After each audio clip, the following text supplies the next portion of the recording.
Hello and welcome back to the Brew Hoop podcast. After a couple week break here, we're finally back. The Bucks have just been too good for us to, peel ourselves away from the TV and record. Things are just going too well for this team. So I think we have a couple things to touch on today, but in large part, we're just going to be talking about how dang good the Milwaukee Bucks are right now. And as per usual, it's Adam Paris, your co-managing editor of BrewHoop.com, and I'm joined by my faithful companions, Kyle Carr and Riley Feldman. Fellas, how are you doing on this wonderful day with the Bucks having the best record in the NBA? I am fearful for my life just in case Christian Wood kicks in my front door any minute now, per instructions from Bud. But otherwise, enjoyable basketball. So it's been good times lately. Yep, can't complain. All is well. Shout out to the Wisconsin Curd, sick jerseys, and congrats on the win last night. That's all I got. I forgot to watch the full footage of their curd eating contest, so I didn't get a chance to see who won. But I don't know. Would you guys be able to eat a lot of cheese curds like this? Because they weren't eating fried; they were just squeaky ones, right? Oh, if that was the case, yeah, I think it would really it would depend on where we get in the cheese curds. Are they fried, and what's the frying like? What's their technique? Because like a Culver's cheese curd, those guys are generally pretty small. Whereas if you go to like some restaurants, they're sometimes ginormous. So I could put down a couple, but I'm not sure to the level of like a gentleman from like a Schwabenon or something like that. I'm sure they got some curd eating fanatics up there. Yeah, I was gonna say if I get like some ranch on the side, then maybe I could go a while, but not squeaky. I would love squeaky, but no, I would not be able to sit and just eat. The squeaky curds too. I really enjoyed them. I had them all the time growing up, and I've introduced them to some people out here in Philadelphia. I brought some back, and they're freaked out by the squeak. Like they don't. I tried to tell them, no, that means it's like a really fresh curd. That's why it tastes good. That's the best part. I know, but they are too freaked out by the squeak for it to feel like it's a real cheese curd. Also, very hard to get good cheese curds on the East Coast. Did you tell them the secret was bubbler water? I did. I didn't. I try not to dip too much into Midwestern parlance up here, in case I get scolded. At my work, at one point, they were starting to write my stupid Midwestern phrases up on the wall behind me, shaming you for where you're from. What kind of workplace are you at? So sounds like a hostile work environment situation. They're nice enough. All right, so let's get into this Bucks team, though, that obviously, like we said, best record in the NBA. Things are going really well for them. They're coming off a win against Orlando, 118-108. Unfortunately, I had a work event last night that ran really late. So in full disclosure, I missed the game, and I'm planning on watching it either later today or tomorrow after that Martin Luther King Day game against Dallas. But, Riley and Kyle, let's start with you, Riley. What stood out for you from this game? I would say even from the first quarter on, it was almost all offensively Giannis and Eric led.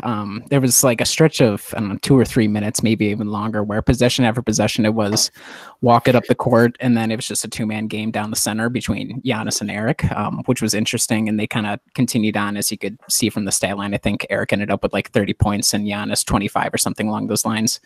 And nobody else really did anything exceptional offensively, but those two did enough on their own just to kind of power the Bucks through. And then defensively, shout out to Brook. I think he had 6 blocks. He's had 24 or 25 blocks in his past 7 games. And as Brian, our compatriot Brian, kind of posted earlier last week about how the defense operates around Brook, I think last night was a pure example of it, how even in the drop defense and pick and roll, he's able to kind of move around and use his length to alter shots or even block shots straight up. So I think it was a very typical Bucks win. And it was a little bit doubtful in the third quarter, but otherwise, a joy to watch them kind of put the beat down for the most part. Kyle, what did you pick out from it? I was going to say the few things that I noticed was like the bench really didn't do much for the Bucks. I mean, DJ Wilson almost had a double-double, and that was probably the only noteworthy thing. I think Ersan really just hit a 3, and he played probably a good chunk of the first half. George Hill was kind of around the court. Like, there were guys that were there, but none of them really stuck out. Like I said, a couple of them hit a couple shots, but it wasn't really anything particular. And it was also more surprising just seeing, I mean, the Bucks took the lead in the first quarter, and they never trailed after that. And it was one of those games where it was like you had a comfortable victory, But every once in a while, Orlando would kind of just sneak up and go on a little mini run. And, they bring the deficit down to 8, or at one point it was like 4. And I think in the fourth quarter, it got down to 2. But that whole time, it was like every time Orlando would do that, Milwaukee would come back and score 6 or 7 quick points. And like Riley said, a lot of it was Giannis and Eric Bledsoe focused. But Brogdon also had a couple drives. He would go at Mo Bamba a few times. Chris Middleton in the fourth quarter in particular was, he had a couple clutch baskets at the end. So it was one of those comfortable, but never like I could just stop tweeting or stop paying attention kind of games. It was still relatively interesting, which I guess that's a testament to how much Orlando's gotten better with a new coach. And even with their flaws, they still have guys that can get hot like Terrence Ross and Jonathan Simmons. So if I could just jump in there real quick, just talking about Malcolm Brogdon, I agree that he also had a solid game. I think something that was interesting that we saw for sure last night, and what kind of I think we've been seeing a lot lately, is Brogdon will get the start, but then Sterling Brown will get rotated in for, alongside the other starters in place of Brogdon, and then Brogdon would get thrown out there with the bench unit and kind of be the guy who keyed the offense.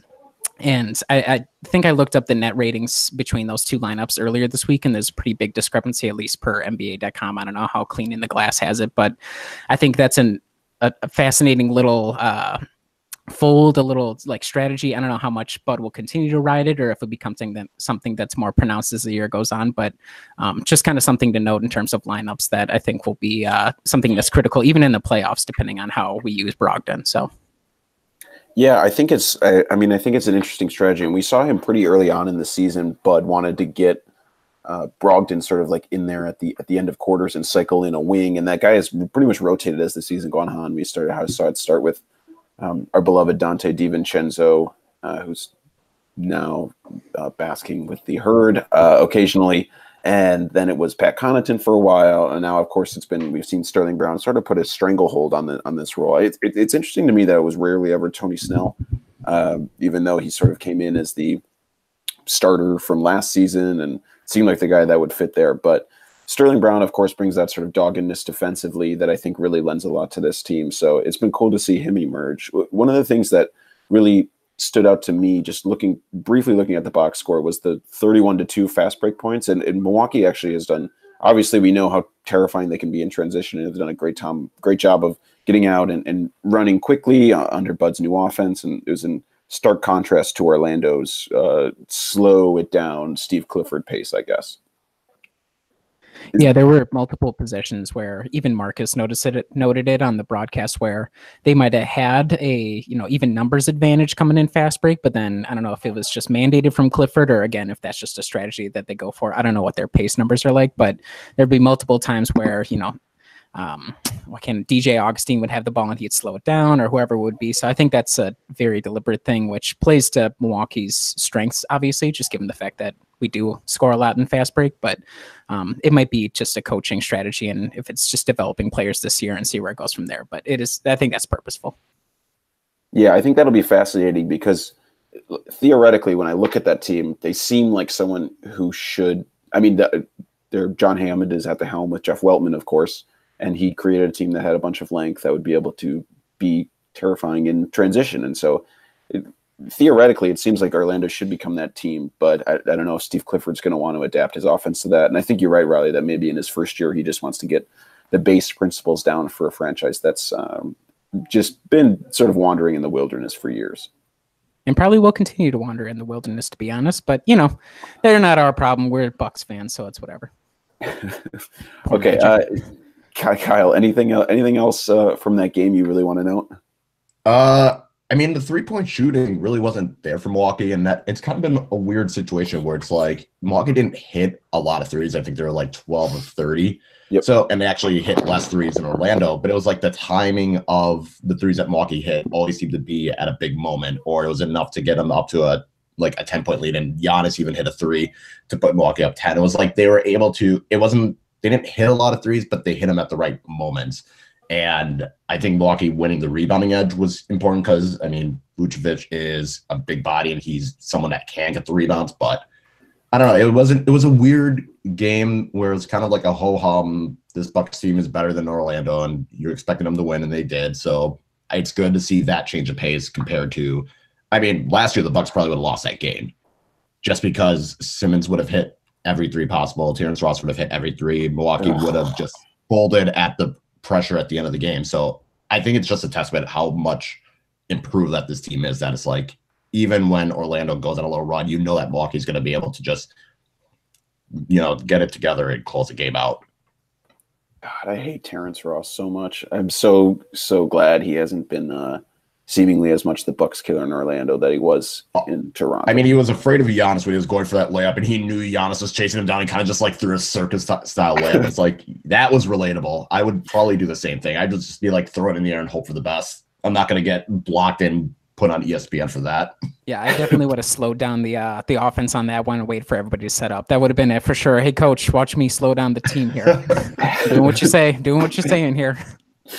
Yeah, and you were talking about winning that rebounding edge. Just something, because we talk a lot about how obviously these stats are going to correlate to the Bucks' significantly improved defensive rebounding percentage. But I was just looking quickly at cleaning the glass, and this is just an interesting note. Is that so they have this stat on putbacks, points per, so how many points did the other team score per 100 missed field goals or whatever. So last year the Bucks were ranked, I have it here, they were ranked 29th in that category. So 20.5, the opponents got 20.5 points per 100 missed field goals. This year they are first at 13.9 so points per 100 missed field goals. So that's a really huge leap. And the team that's second, Utah, is like 0.7 points behind them or whatever this season. So just to sort of illustrate the fact that we knew their defensive rebounding was significantly better, but this sort of gives a point value to it as well. So really great work there on the Bucks being able to prevent, like you said, Kyle Vucevic and other Orlando players from taking advantage of that. And speaking of a team like the Orlando Magic that I think wishes they could have an all-star and probably likely will have one in Vucevic, hopefully, but certainly not through the fan vote. Let's talk a little bit about some of the early returns on the All-Star voting. So the final voting closes on Monday, January 21st. They'll be revealed on Thursday, January 24th on the usual TNT show. As most of you know, Giannis is leading the Eastern Conference in votes, 3.6 million as of their last returns on the ballots. Kyrie was second at 3.18 million. So, but the thing I really want to talk about here is the fact that there's no other Buck in the top 10 of fan voting among guards or the front court. And I'll just run. How about this? So, who do you guys think should potentially be in the top 10 of voting for front court guards from the Bucks? I would say Eric Bledsoe is probably the one guy who's most deserving. I'm not sure about Chris, just given his struggles, but if I was to choose one other guy on the team, it would probably be Eric. I would say Bledsoe, yes, but probably Brook Lopez, just because it seems like he is that like kind of goofy fan favorite dude that's throwing up from 30 feet. So I would expect him to get more votes than he currently has, just because it's like you can easily make a little marketing thing. And I mean, hell, we've seen other players, Derrick Rose, get a lot of votes for no particular reason. Yes. Okay. So let's run through the guard. I think we're in agreement that Eric Bledsoe would want to be there. I like Brook Lopez as a potential fan favorite. So let's run through some of the guards and see who might have a deserving spot above him. So Kyrie Irving is number one. I think he probably deserves to be there. Dwayne Wade is number two. I think we can all agree that Eric Bledsoe has had a better year than Dwayne Wade. So thank you, fans, for potentially getting Dwayne Wade this farewell tour spot. One last time, baby. One last time. Kyle's over there spamming. He's got the secret burner accounts doing it's double vote day for Dwayne Wade. Do it. All right, Kemba Walker. I don't know. That one's a little tougher because he's had a good year. I'm not mad at that. I think it's definitely different because he's like the lead guy in Charlotte, and Charlotte's kind of struggled. So based on fan votes, I would understand that more than Dwayne Wade, just because Kemba's been, red hot for a number of games and lots of highlights and etc. So I understand that more than Dwayne Wade. Ben Simmons, I get he's really famous. Shoot a three. Shoot a three. You don't get a vote if you don't shoot a three. I'm just saying. That was hilarious. Did you guys saw his quote about how he was 100% going to pull up, but then he saw Jimmy got a little bit of space. And so that was a load of crap. We all know it, Ben. Don't lie to us. Oh my God, that was hilarious. Victor Oladipo, he's missed some time. I don't know. I feel like this is certainly like riding on the coattails of his huge improvement last year. Yeah, I'd agree. Well, with he's that. also the guy in Indiana, so like it's not surprising that. Yeah. Kyle Lowry, I kind of get to. I know he was out too, but I like Kyle Lowry a lot. I don't really have a whole lot of issues with him being out Traitor. there. Well, hey, you know how nice he is to the Bucks? He misses all of his shots when he faces them. It's really, really kind of him. Toronto Thon became a thing because of Kyle Lowry, so he gets votes for that alone. Exactly. Yeah. No ill will. We want him. Zach LaVine. Suck. Yeah. Someone from Chicago has to get votes. Nah. Jeremy Lin. I mean, come on. Goran Dragic. I don't even. How long has Goran Dragic been out now? I guess he's probably got like some sleeper cell agents back in Slovenia or wherever he's from. He's getting the Doncic pull right now. The Doncic pull push from being Slovenian. That's what's happening there. Yeah, for sure. It's kind of crazy that Bradley Beal is 10, considering what he's been doing lately. I kind of thought he might get pushed. Pissed off. It's Bradley Beal. Yeah, I think he is pissed off. It seems like when he plays, he seems really mad. So I don't know. That's the list. I guess it's just disappointing to not see Eric Bledsoe get much higher, but I feel like I think part of this obviously has to do with like you need some national love too. And I mean, Eric Bledsoe, Andrew Sharp just wrote a nice article about him on Sports Illustrated, but I wouldn't say like Eric Bledsoe is like a nationally known player very well. I mean, most people honestly probably know him for the just wanting to get out of Phoenix in the salon tweet.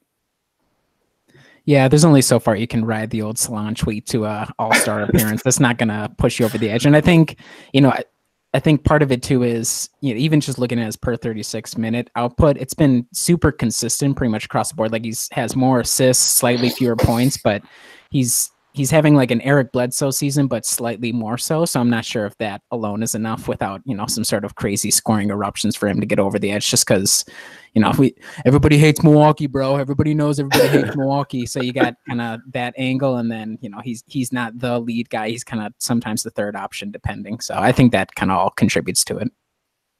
Yeah, I think the other thing is that I think his biggest contribution is on defense. I think he sets the tone a lot of the time.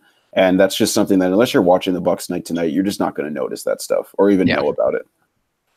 Okay. All right. So we're all sufficiently angry about that. Let's talk about the front court is a lot more crowded. I'm not as surprised that Chris wouldn't slip in. I was a little surprised to hear, I think Arnovitz and Lowe on their podcast together kind of either both came to consensus that they kind of wanted to slip Middleton into the front court. I couldn't quite tell where they landed on it at the end, but they were both sort of beating the drum for him a little bit. But in the front court, it's Giannis number 1, obviously.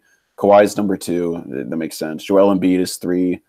Yeah, I mean, he's been freaking fantastic. Jason Tatum 4. Yeah. The mid-range king. He took the mid-range away from Chris, so that's got to be stuck in Chris's craw for sure. Oh, yeah, that's a good point. All right, so we'll have Chris steaming about that.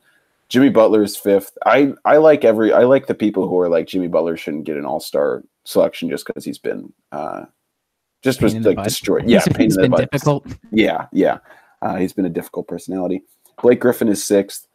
I kind of can't cool with that. He's like Detroit's guy. I think like you guys talked about earlier, right? I mean, he's kind of the big guy for them, and he's been good for them. Yeah, so much of the starter voting is predicated upon, are you the lead guy for the most part? Or unless you're Dwayne Wade or Vince Carter, who we're about to get to, if it's like a farewell tour kind of bump or something along those lines. Yeah, Vince Carter, number 7. Vince Carter, number 7. Yeah. That's Pascal Siakam, number 8. And then Gordon Hayward and Al Horford rounding out the top 10 at 9 and 10. I don't know. I have a hard time.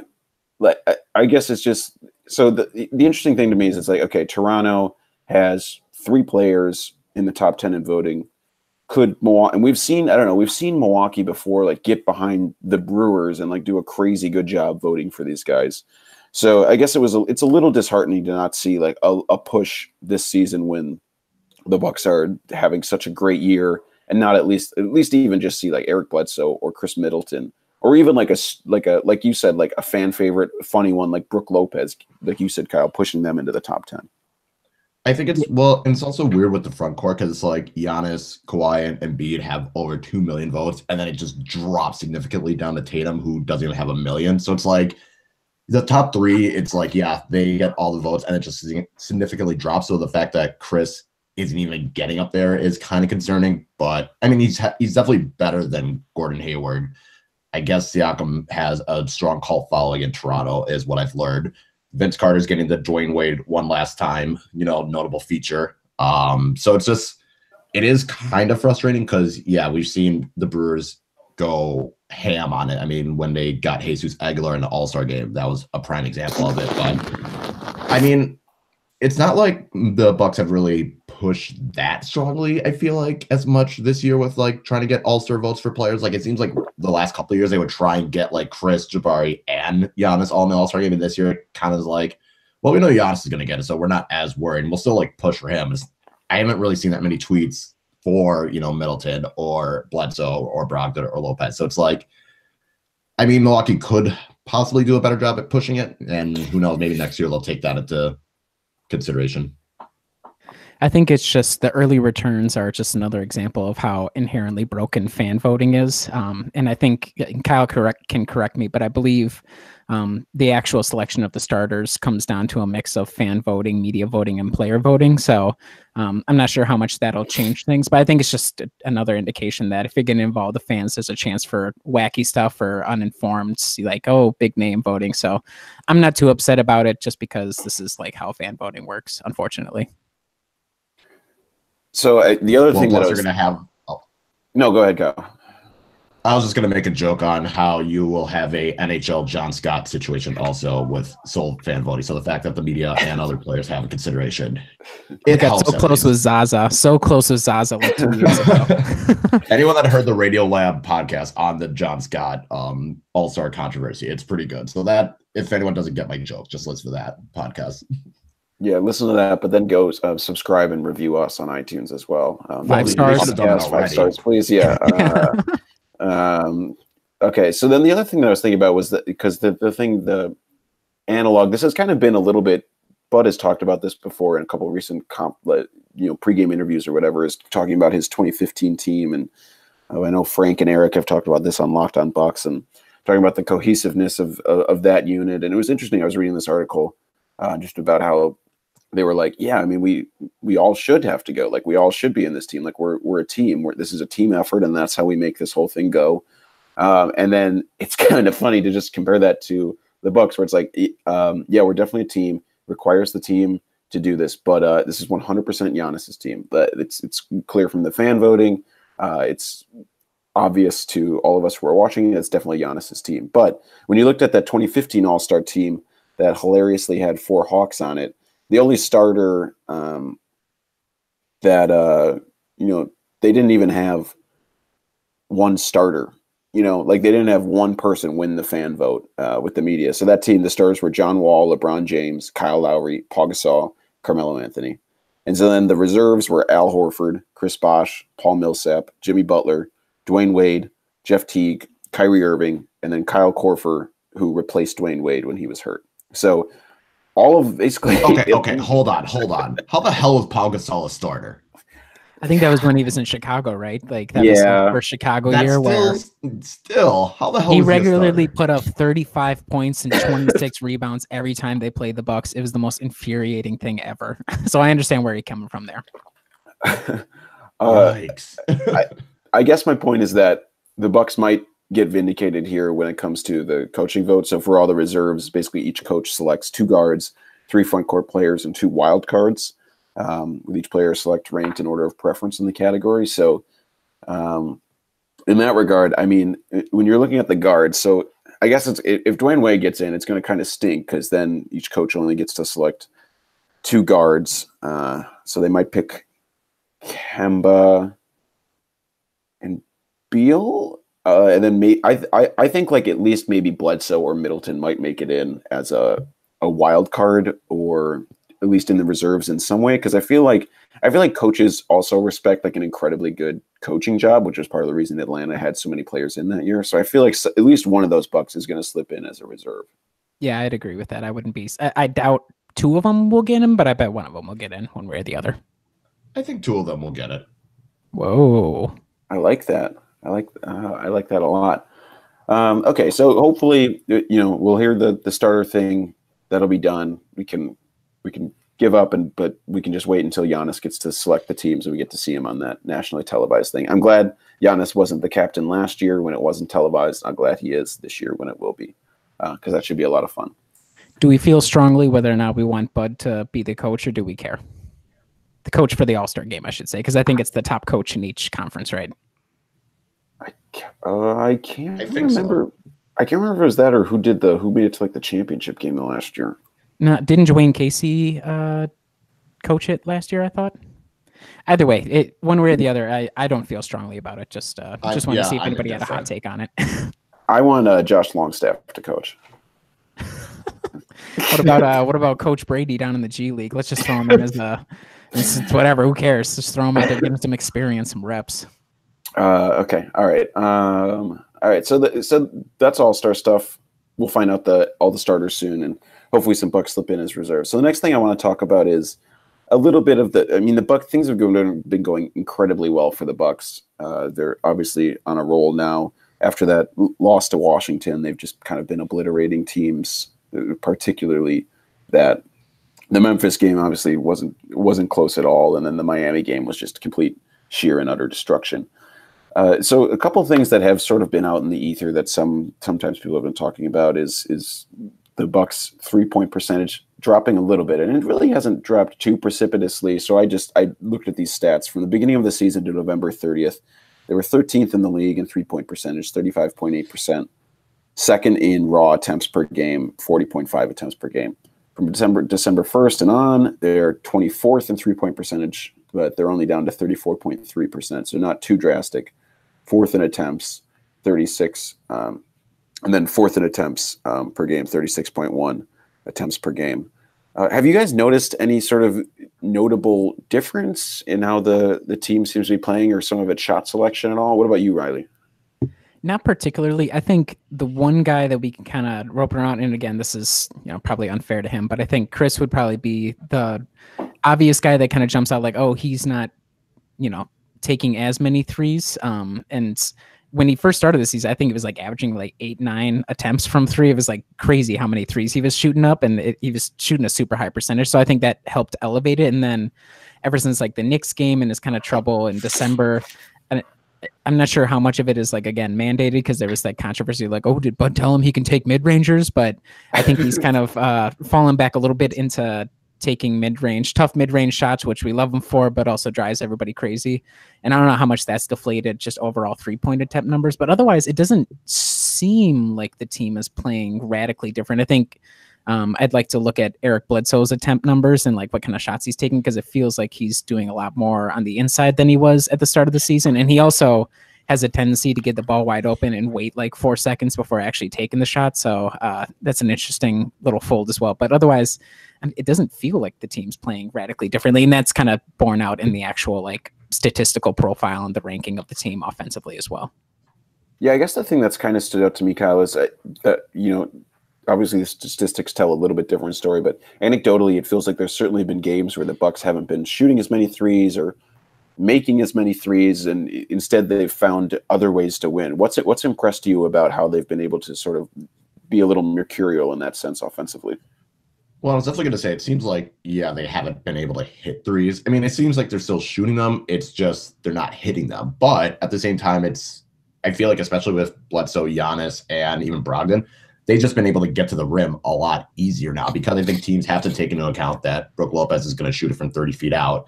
And even though Chris is not hitting his shots, he's still a threat that if you leave him open, you assume he's going to make it. And I think that's helping, where guys like Tony Snell and Sterling Brown, like, they're not really going to go to the hoop. They're just going to wait around the perimeter and take that shot. So I feel like at least now the points of the paint have increased. And that's what it just seems like. And it seems like they're also playing at a slower pace. I could be completely wrong. It just seems like the game's going a little bit slower.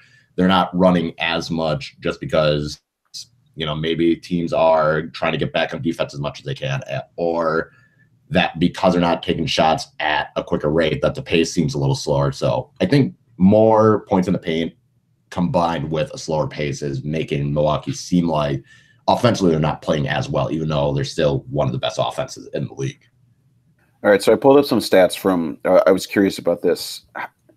I'll let each of you take a guess. How many times do you think a Bucks opponent made more threes than the Bucks made? We've played how many games now? 40. I can't remember the number. I would say maybe 19 times. Yeah, we played 45 games. Okay, I'd say 19 I'd say times. 26. I'm going high. Interesting. Okay, so it's between you two. So it's 22 times I counted an opponent made more threes than the Bucks did in a game. What do you think their record is in that? I would say 15-7.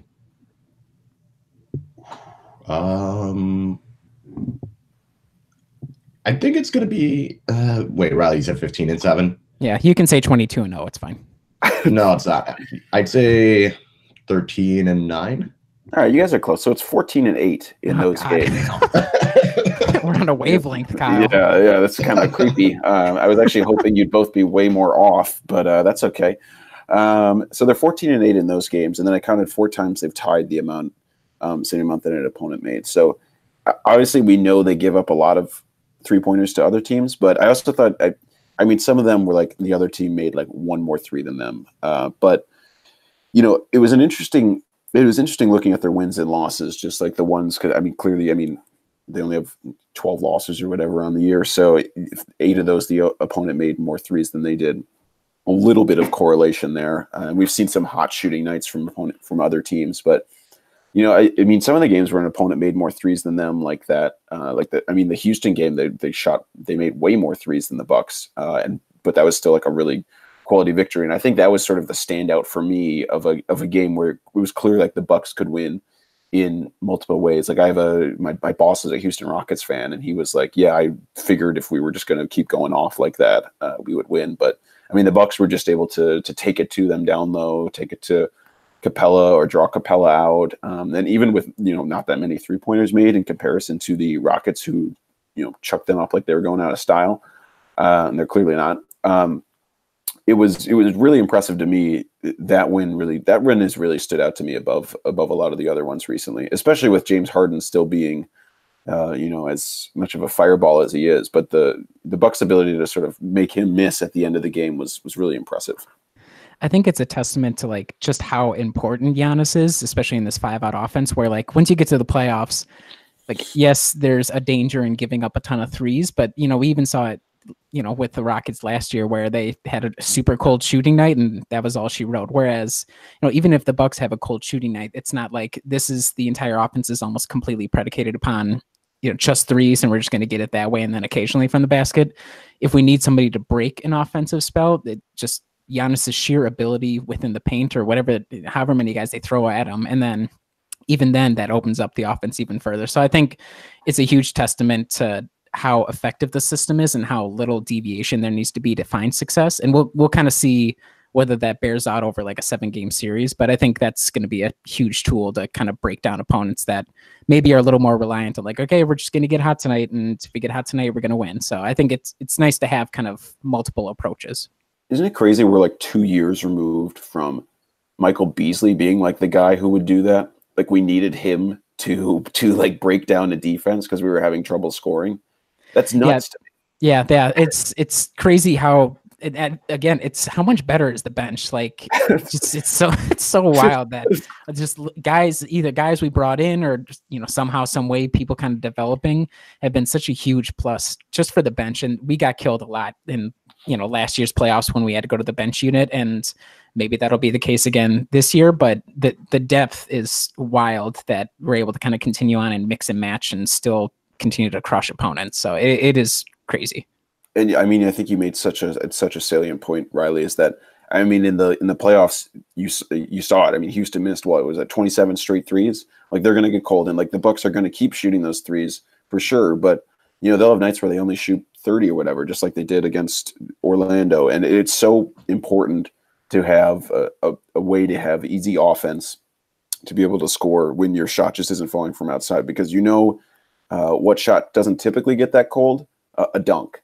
You don't really get called from the dunk. You would hope not, at least. Yeah.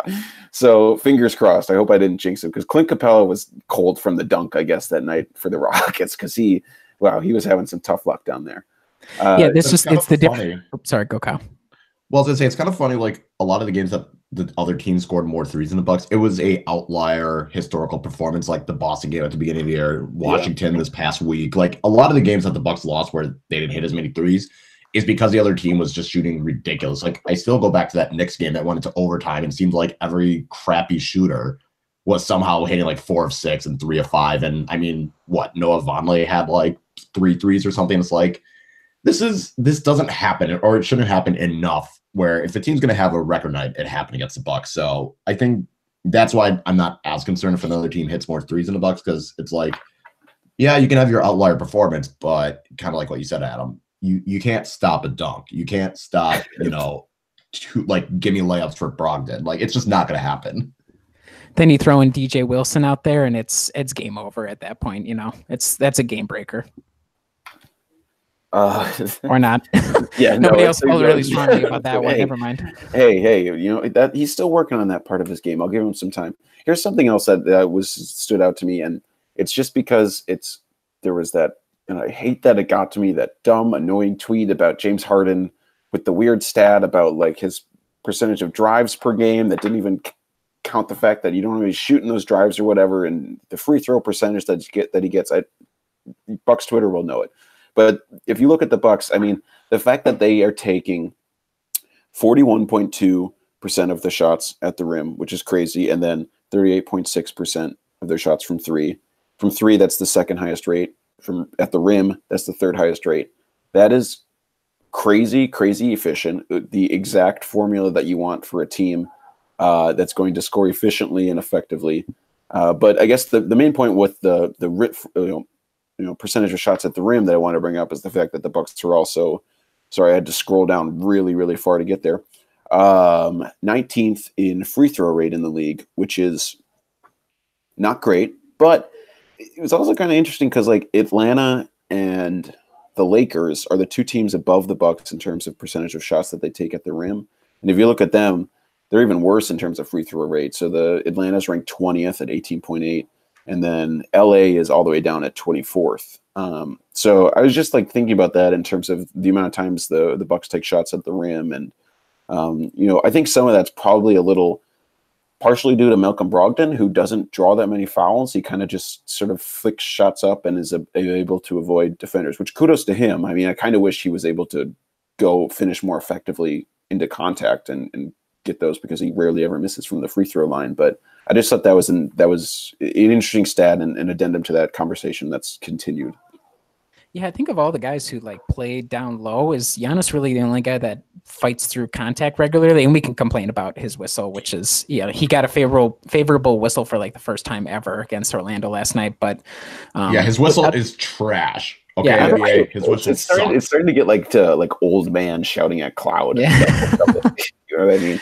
Yeah, I think it'll come eventually, so I'm not too worried about it. But just to your larger point, I'm not sure how many guys who take a lot of, close range shots. And I think I was looking through, there's like 6 or 7 guys, maybe not including Christian Wood and Jalen Morris, who take 30% or more of their shots from 3 feet and in. But all the guys on that list, whether it be Malcolm or Ersan, Eric a little bit, he plays through contact a little bit more. But, for the most part, a lot of the guys aren't brute forcing their way through. So it kind of bears its way out, I guess, in my opinion.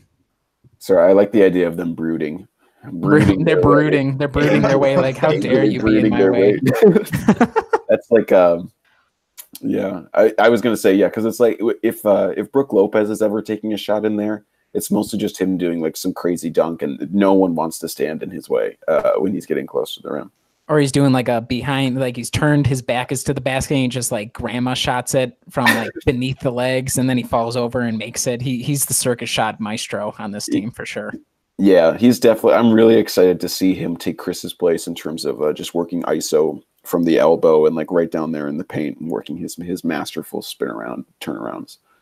Okay, I had one other stat that I just wanted to bring up to you guys, and this is not This is not always super representative of where the heck did it go? All right.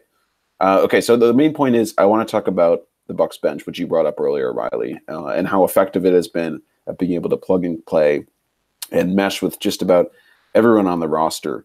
And the thing that I was curious about is, I think there's always sort of that elephant in the room of how is it going to perform into the playoffs. So what is it about that this sort of mix of either whether it's good wing players or it's the ability to switch and work effectively defensively? What do you think it is about this bench unit, Kyle, that makes it mesh so well in Bud's unit and with all of the starters?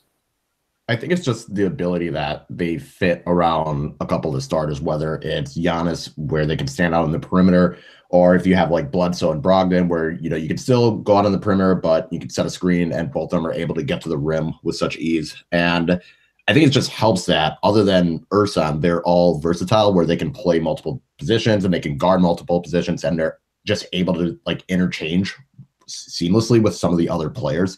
So I think that's a big component of it, and just the improvement and utilization in general. I mean, again, DJ Wilson, we thought he was a lost cause, and now he's one of the first guys off the bench, and he's playing pretty much what we expected Ersan to do at the beginning of the season. While, you have Sterling Brown, who took a while to get some playing time. He's coming in and knocking every corner three possible. Tony Snell still consistently hitting around 40% from three. George Hill has come into the lineup, and he's able to play off of either guard. So it's like you see a lot of these guys are able to just fit in so well, and they can just come in without any issues. And it's not like you have to completely retransform the offense. They can just jump in whenever and play the role that they need to. So what do you? So I got the stat pulled up. I was interested in doing. I was going to wonder. I was like, what stat did you have? Because I was waiting for it, but I was like, screw it. I'm just going to keep going. No, I needed you to fill while I went and found it. So what do you guys think the Bucks bench is in terms of points per game? Where do you think it's ranked in the league? I mean, I don't feel like it's that high, because it's not like they have like a high scoring guy off the bench, like a Lou Williams or Jamal Crawford, where they can get like 20 points. So I'd say they're probably closer to like 20. I was going to say 17. Please tell me it's 18 and a half. Come on. No, they're actually 26th. So, okay. They're actually even a little lower. And I mean, when you think about it, it starts to make sense, because you guys both were on the nose with your theory behind it, is that the Bucks aren't, the bench doesn't score a whole lot of points. They just seem to sort of fit in and make shots when needed. I mean, last night was a perfect example. That was a little starter heavy, but I mean, you have DJ Wilson scoring 8 points. Maybe one guy gets to or two guys get to 11. I mean, Sterling Brown had 13 points the other night, and it was like a coronation with his career high or whatever. So, I think that's the fascinating part about it, is that the bench unit is so. I think that's one, maybe what, I know we kind of are missing like a guy like that microwave scorer, like you talked about, Kyle, like a Lou Williams or whatever. And maybe that's someone that would be a lot really beneficial in the playoffs. But I mean, at this point, I think there's something to be said for all of the Bucks bench players essentially knowing their role, not feeling like they need any shots at all, not even feeling like they need minutes when it comes to guys like, Pat Connaughton, or I guess not Christian Wood, but basically, everyone else, it seems like they all are incredibly content with just knowing their role and just getting the shots that come to them within the offensive flow. I think it helps so much that a lot of the guys are either super young, unproven, or they already got paid, whether it be Tony Snell. I mean, I don't see Tony Snell ever causing a ruckus about anything, but I think it's kind of that going on, where they don't need to prove themselves in order to get a contract or something along those lines. And then also, like how we were talking about before, where they would rotate in Eric or rotate in Malcolm to kind of be out there with a couple of bench players. And even when Giannis isn't out there, the offense kind of then revolves. Okay, this starter, he's going to be the guy who kind of leads the way. Everybody else kind of go out to the perimeter or occasionally move in or play a little bit of a two-man game, but otherwise that guy is going to run things. So I think that also has an impact on it. I think it's effective because you're not asking guys to do too much outside of their role. And so you're not overloading them or, causing problems with, we're really reliant on this guy to come in off the bench and save us. So I think it's also part of just the lineups and how many minutes Bud is getting everybody.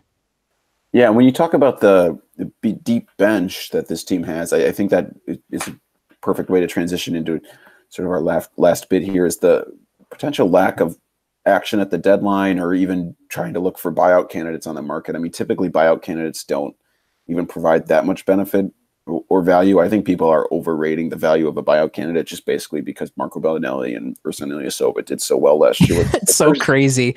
Last year was like the year. It's like, oh my god, a buyout player, you get them, it's a championship making difference. It was really wild that it was just a like 3-month period where the buyout player market was the end all be all. It was crazy because literally almost all of the time the media before that was like, yeah, I don't know if you guys know this, but buyout players typically don't do much at all. They never move the needle. So that's disappointing. But I guess, Kyle, I don't see this team really even making a move. They don't have that many things that they would possibly move. I mean, Jason Smith's salary could get aggregated or something, but the roster is full. Christian Wood is steaming, just ready to make an impact in the league. Like, do you really see this team even like looking on the buyout market for some sort of player that they could get? Not really. I mean, I don't know many good players are going to be on the buyout market besides maybe Dwayne Dedmon and Robin Lopez. And it's like, does Milwaukee really need either guy? Probably not. I just don't see that many moves this year. It seems like last year a lot of players were going to teams that they expected to be competitive, and then they weren't. And then they were like, well, we could just buy you out and just be done with this. Well, this year it kind of seems like all the teams that were supposed to be good are relatively good, besides maybe Minnesota, and all the teams that were bad are bad. So it's kind of going to be an interesting mix. So I don't think there's going to be much movement, at least from Milwaukee. I mean, you could see a team like Philly or Houston try and jump in and get those couple pieces, but I think for the Bucks and Raptors and Celtics, like, no, it's going to be really quiet for them.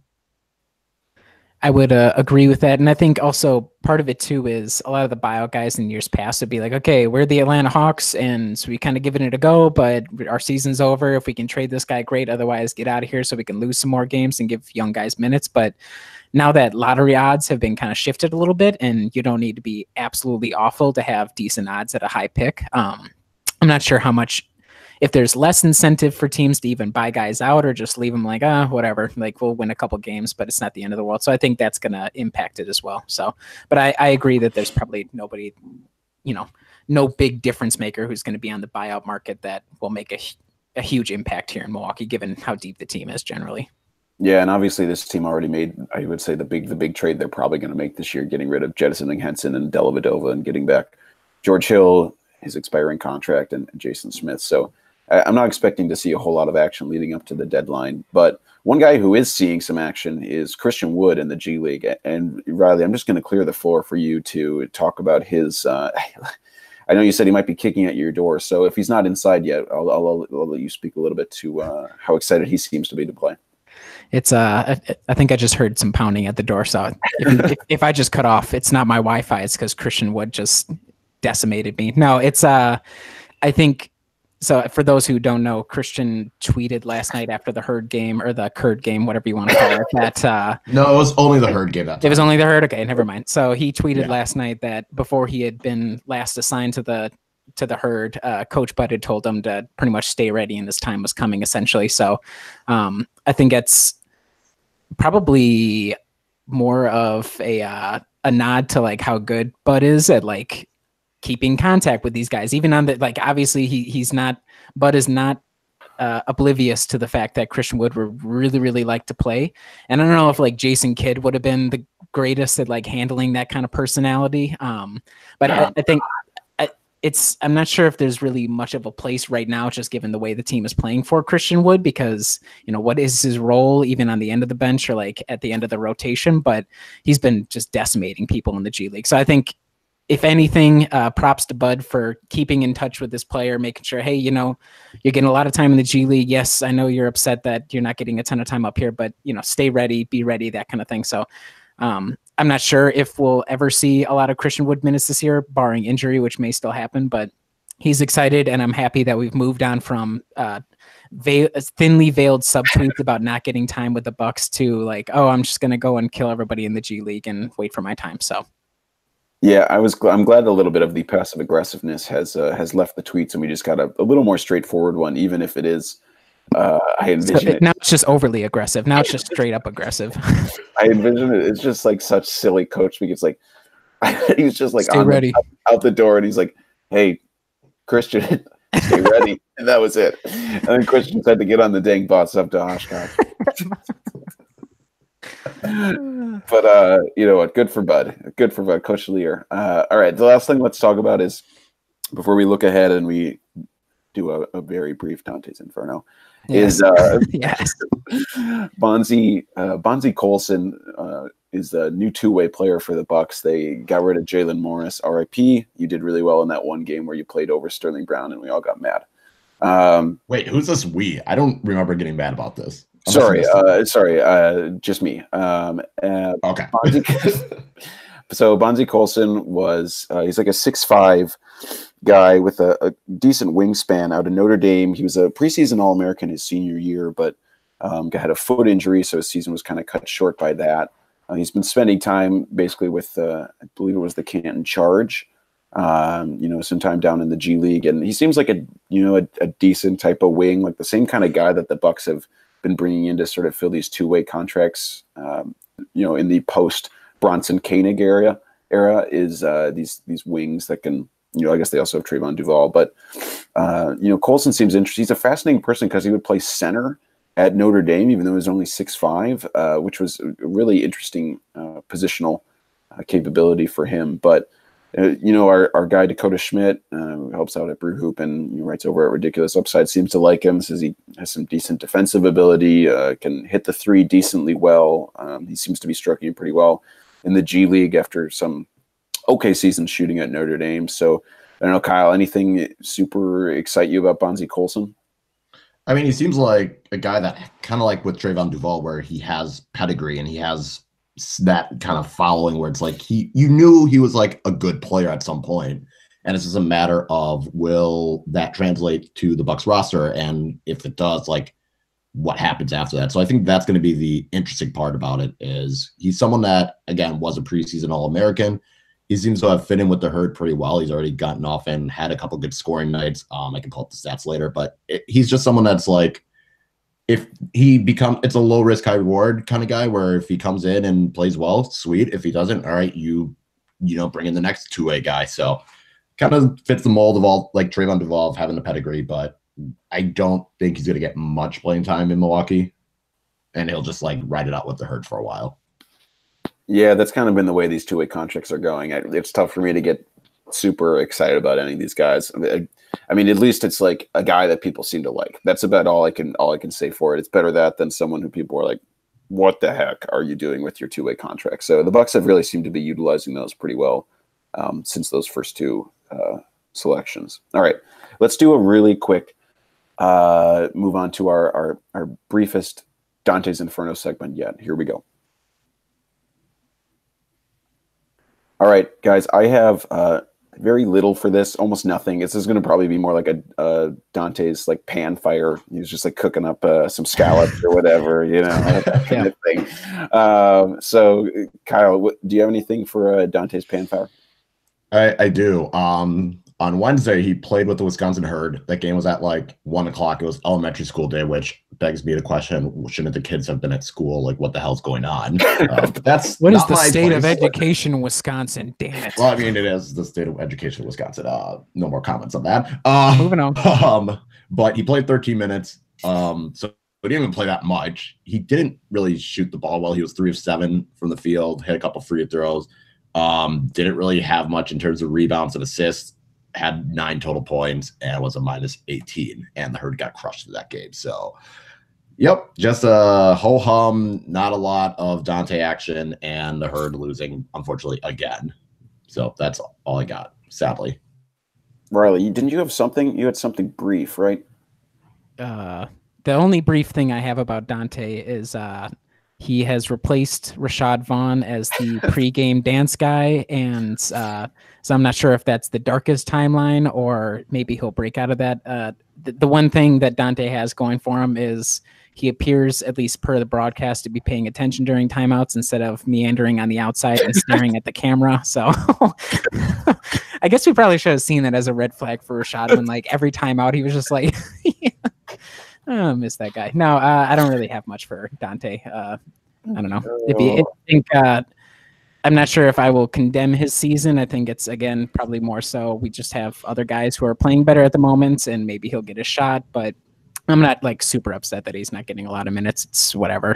He was a 17th pick, and any like comparisons between him and Herder in Atlanta, I'm not so sure if like even Herder would get a lot of minutes just because I don't know how Bud is with rookies. But Herder can shoot.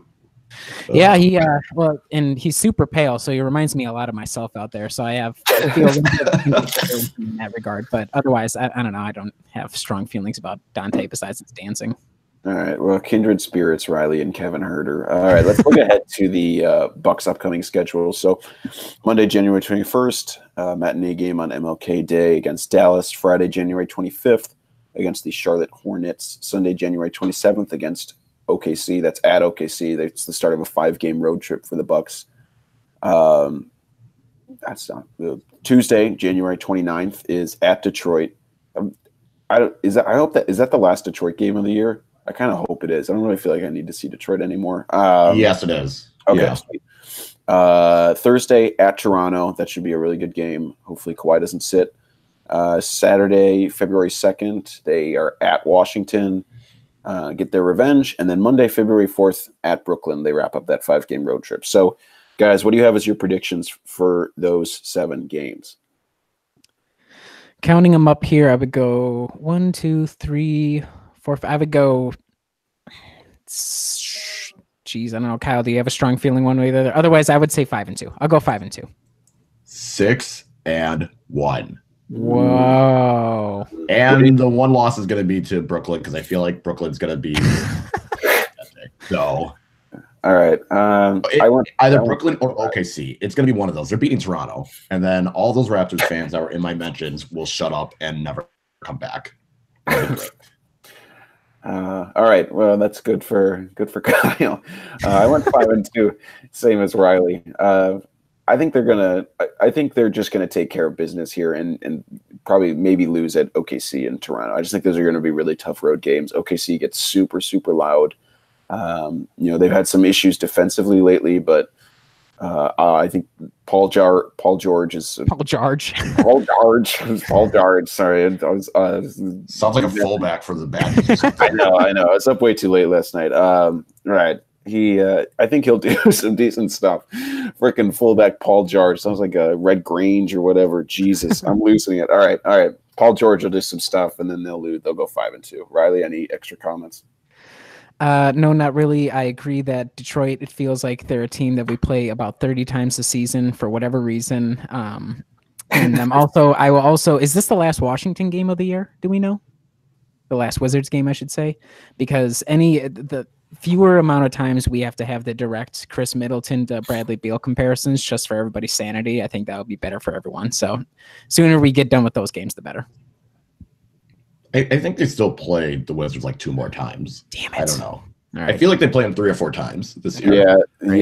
Yeah. So they actually play them 4 days after that Saturday game. Oh, no. It felt like we played them a lot more this season. Never mind. Yeah, so play them 4 days later, and then that's the last one. But so then you'll be rid of it. You'll be rid of it next in a couple weeks. Okay, wonderful. Cool. So Riley's National Nightmare will be over. The Bucks hopefully will keep on winning. What you can do is subscribe to the Brew Hoop podcast on iTunes if you haven't already, or on your preferred podcast platform. Leave us a review. We always really, really appreciate it. Also, make sure to follow us on Twitter at Brew Hoop. That's the greatest spot to get Kyle's fire tweets. And then make sure to go to brewhoop.com. We'll have we've had some fun midseason stuff go up. Brian is pumping out some absolutely amazing breakdowns of the Bucks in various ways, especially his Brooke Lopez piece. It was really good. So make sure to stay tuned to brewhoop.com. And I'm Adam Paris signing off. Thanks again for listening.